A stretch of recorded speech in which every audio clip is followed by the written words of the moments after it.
मेहनत करना भी, सड़कों पे चलना और ये शब्द भी। तो सबसे पहले तो आज यहाँ कॉलोनी में उपस्थित सारी मातृशक्ति, सभी मेरे बड़े बुजुर्ग साथी, हमें आज ज्वाइन करने वाले जो है हमारे साथ कविता जी, सोनिया जी, हमारे साथ राजू भैया और उनके सभी साथी, और जो यहाँ पर आज आपने हमें यहाँ बुलाया, आपने हमारे परिवार की ताकत बढ़ाई और सबके साथ रूबरू होने का मौका दिया, इसके लिए बहुत बहुत धन्यवाद। मैं आप सबका हार्दिक स्वागत करती हूँ परिवार में और मैं हार्दिक धन्यवाद भी करती हूँ। एक औपचारिक शुरुआत के तौर पे मैं धन्यवाद और अभिनंदन करूँगी हमारे भाई मनोज जी का, जिन्होंने बड़ी मैं कहूँगी जोश के साथ एक जो है मैं कहूँगी जनसंपर्क स्थापित करने का जो एक मुहिम लेके चल रहे हैं, उसमें वो कदम दर कदम अपने ताकत भी बढ़ा रहे हैं।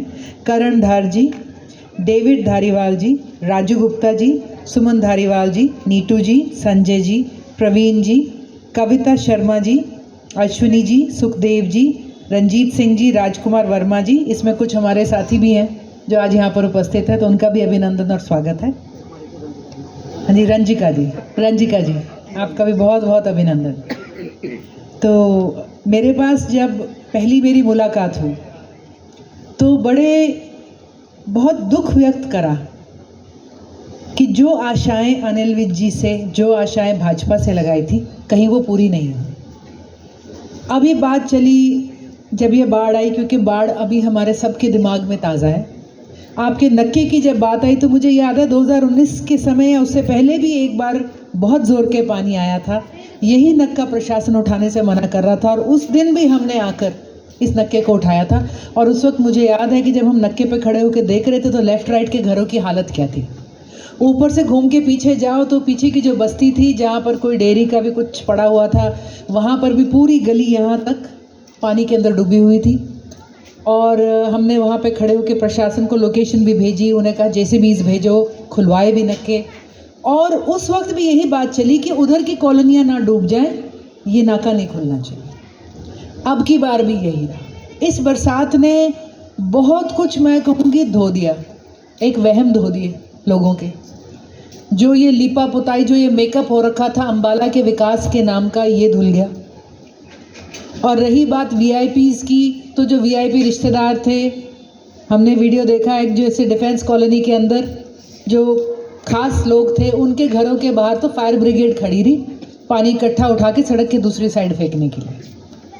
बड़ी बड़ी कॉलोनियों में जहाँ बड़े बड़े नेता रहते हैं, वहाँ पे भी कितनी फायर ब्रिगेड्स लगी, लेकिन किसी को वीडियो बनाना अलाउड नहीं था प्रशासन के द्वारा। हमने भेदभाव भी देखा, हमने प्रॉब्लम्स देखी।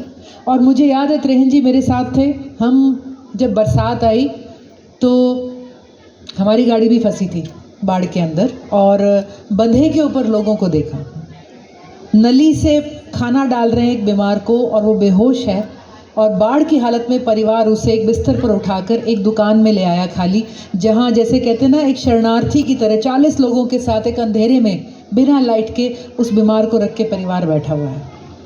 हमने ये भी देखा कि बाढ़ के दौरान एकदम से बुनियादी हो गई, बाढ़ आएगी। लोग जो नीचे रह रहे थे दौड़ के बंदे पर पहुँचे, सामान लेके, बच्चे लेके। प्रशासन ने लेकिन ना सड़क बंद करी, ना कोई वहाँ पर होमगार्ड था, ना कोई लाइफ गार्ड था। पानी में बच्चे भी डूब के बहे उस दिन वाली, उसमें लोगों ने बचाए।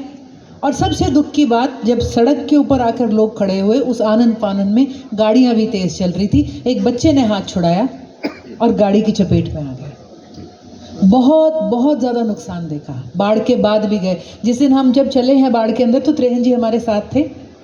माताओं ने खड़े होकर कमरों से आवाज़ दी कि मेरा घर देख जाओ बस आके एक बार। और घर के अंदर जो हालात थे, मैं समझती हूँ आज भी वो हालात ठीक नहीं होंगे, हमारी आंखों से वो मंजर गए हैं। बहुत परेशान है। इंडस्ट्रियल एरिया में आज बात करोगे तो आज 1 महीना हो गया, उन्होंने कहा जी 1 महीना हो गया, कहते हैं हमारे यहाँ से मिट्टी नहीं उतरी। हमारे यहाँ कई साथी जो फैक्ट्री में नहीं जा सकते, यानी कि फैक्ट्री बंद। 20,000 लोग वहाँ नौकरी करते थे, 20,000 परिवारों के चूल्हे बंद, और 2-2 महीने 3-3 महीने इंडस्ट्रियल एरिया की फैक्ट्रियाँ होंगी। क्यों हुआ? क्योंकि टांगरी नदी के एक तरफ तो बंधा ही नहीं बना है आज तक। हमने प्रेस कॉन्फ्रेंस करी तो 30 साल बाद अनिल विज जी ने 30 साल का राज, ये 6ठी टर्म है उनकी, 6 बार अम्बाला ने उन्हें विधायक बनाया। 6ठी टर्म में 30 साल बाद उन्होंने सीएम को चिट्ठी लिखी है कि टांगरी की दूसरी सड़क तरफ भी बंधा होना चाहिए। हम डूबे हैं, लेकिन मैं बता दूं कोई नहीं बचा अम्बाला में जो डूबा नहीं। टांगरी के उस तरफ के घरों की जमीन सरकना क्या होता है आप आंखों से जाके देखना। मार्बल का फर्श है तो वो टेढ़ा हो गया, टाइलें हैं तो वो फटी हैं, दीवारें हैं तो धसी हैं, बहुत बहुत चारों तरफ अब की बार नुकसान हुआ। मैं मानती हूँ प्राकृतिक की आपदा है, लेकिन इस आपदा का जो सत्यानाश हुआ वो हुआ प्रशासनिक आपदा से। जो त्रेहन जी ने कहा कि इतने सालों से, आप सुनते होंगे पिछले चुनाव में बताया गया था 2000 करोड़ रुपया अम्बाला में आया है, 2000 करोड़। इसमें से तकरीबन 125 करोड़ तो एक स्टेडियम पे लगा है।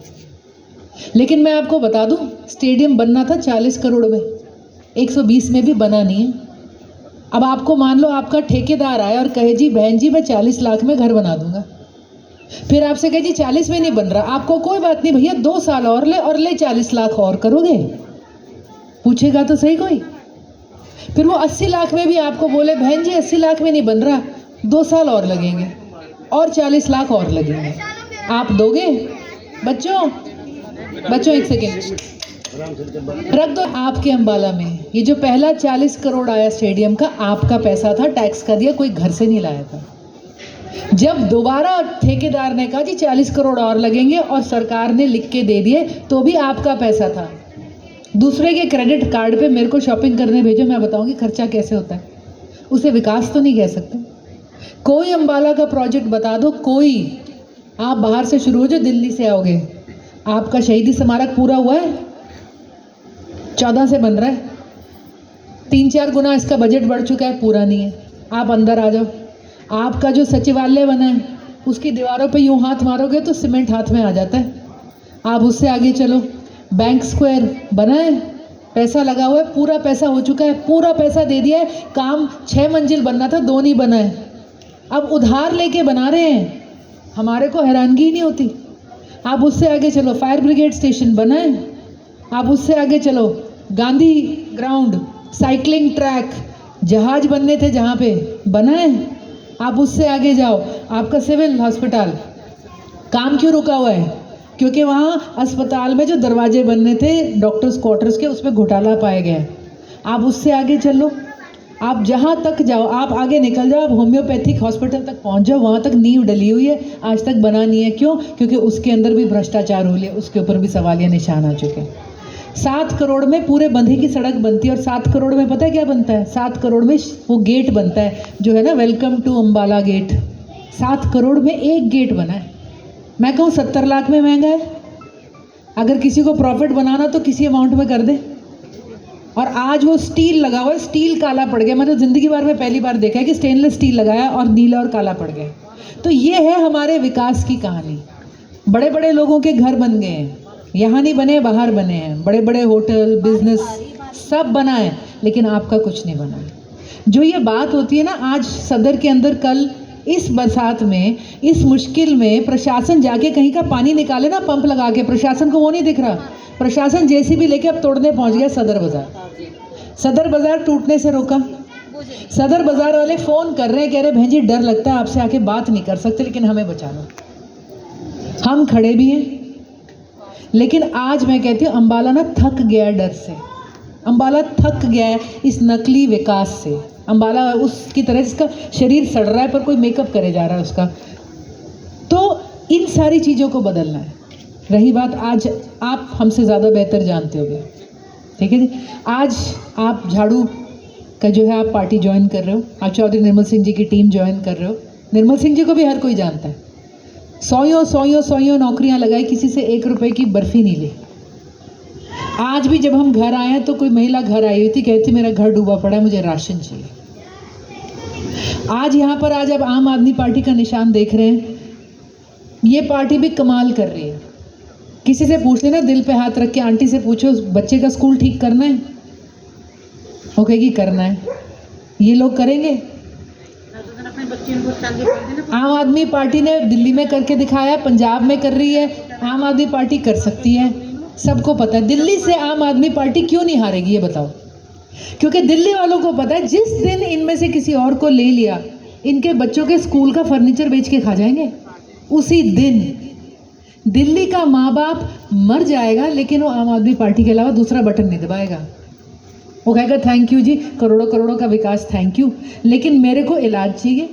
घर में बुजुर्ग बीमार है तो इलाज मिलेगा, किसी की डेथ हो गई तो 1 करोड़ का मुआवजा मिलेगा, किसी को पढ़ना है बच्चों को, सरकारी स्कूल के बच्चे 1140 बच्चा 1140 बच्चा इस साल सरकारी स्कूल में पढ़ के IIT में गया, IIM में गया। जिस स्कूल में कॉलेज में केजरीवाल जी का बेटा जा रहा है उसी में दिल्ली का सरकारी स्कूल का बच्चा जा रहा है। तो ये हमें चाहिए कि नहीं चाहिए? फिर वो कहेंगे जी पता नहीं कैसे होगा, हाँ आम आदमी करेगा। आज ये सवाल है कि आम आदमी पार्टी करेगी कि नहीं करेगी? पार्टी तो कर सकती है, लोग करेंगे कि नहीं करेंगे? और हमें अपनी ताकत का एहसास करना है, अपनी एकजुटता का एहसास करना है, और फिर हमने कहना कि बदलाव मुमकिन है। और हम थक गए हैं झूठे बातों से, बहकावों से। फिर कोई नारा आ जाएगा, फिर कोई अमृत उत्सव आ जाएगा, अभी देखना कोई ना कोई 75 अमृत उत्सव बच गया, आज़ादी का अमृत उत्सव बन गया, फिर उसके बाद गीता का अमृत महोत्सव बन गया, सारे अमृत है। हम कहेंगे जी हमें थोड़ा सा माफ़ कर दो, अब हम जहर ले लेंगे सच्चाई का, लेकिन हमें आगे बढ़ने दो। तो मैं यही कहूँगी, आज आपने ज्वाइन करा, आज शुभ मुहूर्त भी है, ठीक है जी, भगवान जी की भी हमारे पे कृपा बरस गई। तो आप सबका, सभी साथियों का बहुत बहुत स्वागत पार्टी के अंदर। और मैं आशा करती हूँ आपके साथ जो हम मिले हैं सारे का बातचीत करेंगे, चर्चा करेंगे और खूबसूरत बदलाव भी आगे करेंगे, है ना जी? और अगली बार ये नक्का बंद नहीं होने देंगे, ठीक है जी? Thank you sir.